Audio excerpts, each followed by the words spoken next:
to the fact that I wanted to know everything I could know about the game, I went through all three available Eorzea encyclopedias, which including purchasing this last one that you see here.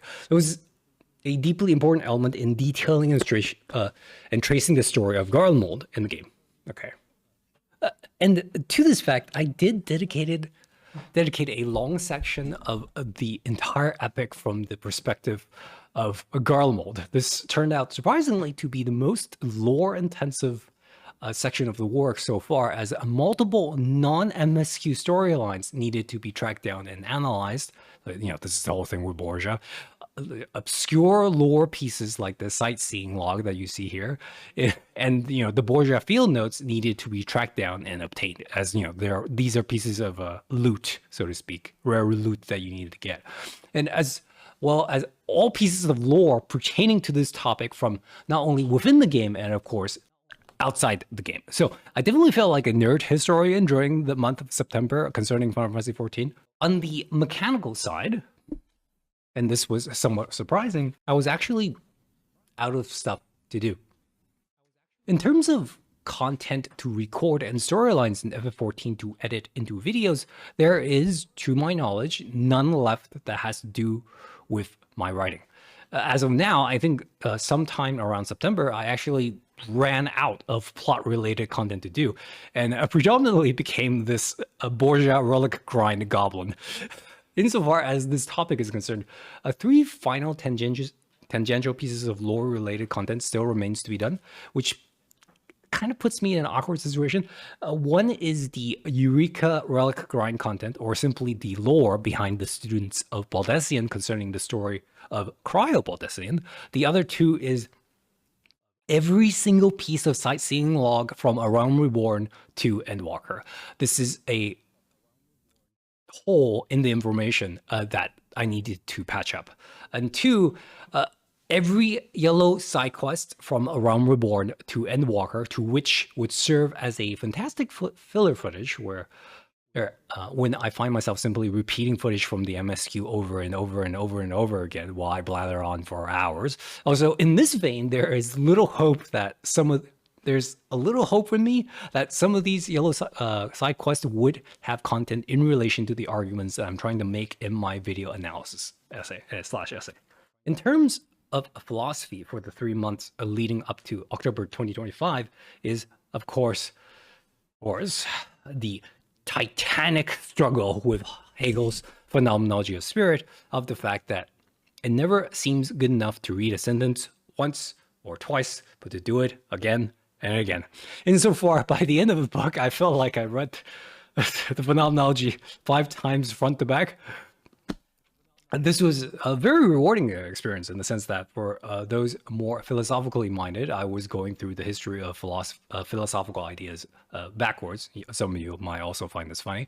Therefore, understanding Hegel and not just what Sartre or Heidegger said about him filled up a massive philosophical hole about what is meant by the phenomenology before Edmund Husserl took over that nomination completely.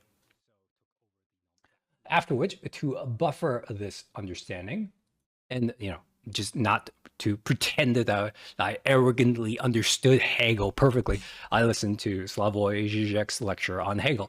Hilariously enough, as Žižek was very entertaining to listen to, as this man cannot stay on topic for the life of him.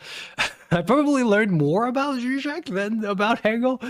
Additionally, what was more interesting, given that Zizek is an eccentric thinker, he highlighted a massive chunk of the modern discourse of philosophy compared to the historical investigation I was doing on what inspired the existentialists.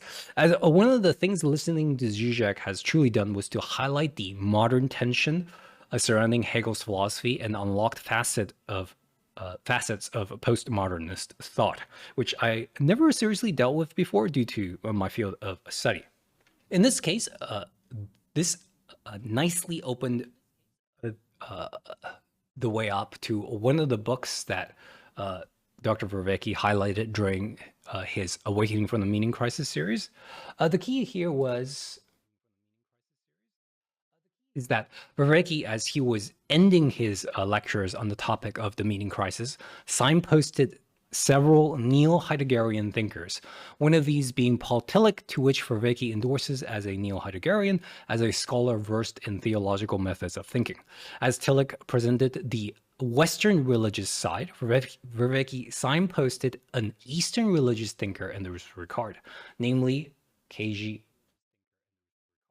Nishitani. What's interesting then is that, well, Vervaeke brings up the name in the book, admits that he's still slogging through it, but provides the reference for those interested in the cross-cultural examination on the problem of the meaning crisis.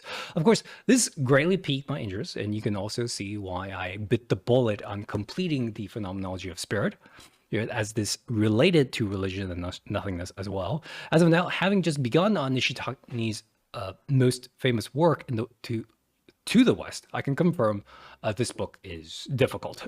To preface, I think every philosopher is difficult in their own way, whether they challenge the normal framework you think about things, or they have complex structure analysis that you need to work through several times before grasping the key argument. Nishitani's thought has its own elements of difficulty, insofar as the introduction by the translator and Nishitani's own preface, it is fundamentally clear if one has no grasp of the major continental philosophers and have at least engaged with, have at least a minimal engagement with Eastern philosophy, one will be totally lost. In this case, it reminded me of reading Simone de Beauvoir's philosophy, to which she will not stop to give a detailed description to the ideas she references. She immediately expects you to know them. Like in The Ethics of Ambiguity, she expects you to know Rousseau and Hegel's philosophy completely, unlike her lifelong partner, Sartre, who liked to give elaborately long descriptions. De Beauvoir's thinking is quick-witted, sharp insights, and enjoys in the actual engagement with the real prescriptive power and commentaries on culture and societal events. As far as Nishitani is concerned, it was fairly clear I had barely scratched the surface of Eastern philosophy, as there were many Eastern ideas brought up that I did not know about. It was nice, though, when most of the Western philosophy that was brought up, I knew, so that was nice. But certainly, this will be a great challenge, I suspect. I do always find myself getting excited to step off the continental side of philosophy, which I usually find myself entrenched in, and going to Eastern ideas. I don't know quite why this is. So this culminates to all the work I have been doing over the past year. As such, two things bear mentioning tangentially. Okay. So most of the entertainment I consume off stream now are existential narratives, as this will present the bulk of the content in Endwalker, as I had been carefully documenting anything from manga like this, novels, TV shows, anime, and film that contains the philosophical theme and ideas that are represented in the philosophy that I am studying. I can't really imagine, once I get to Endwalker, just replaying Endwalker cutscenes over and over and over and over again. So I believe these additional footage will be necessary. Of course, in reference to this, I have many ideas for the videos I am making during this entire process of learning and practicing what I'm trying to do. By the end of this, to portray a sentiment of absurdity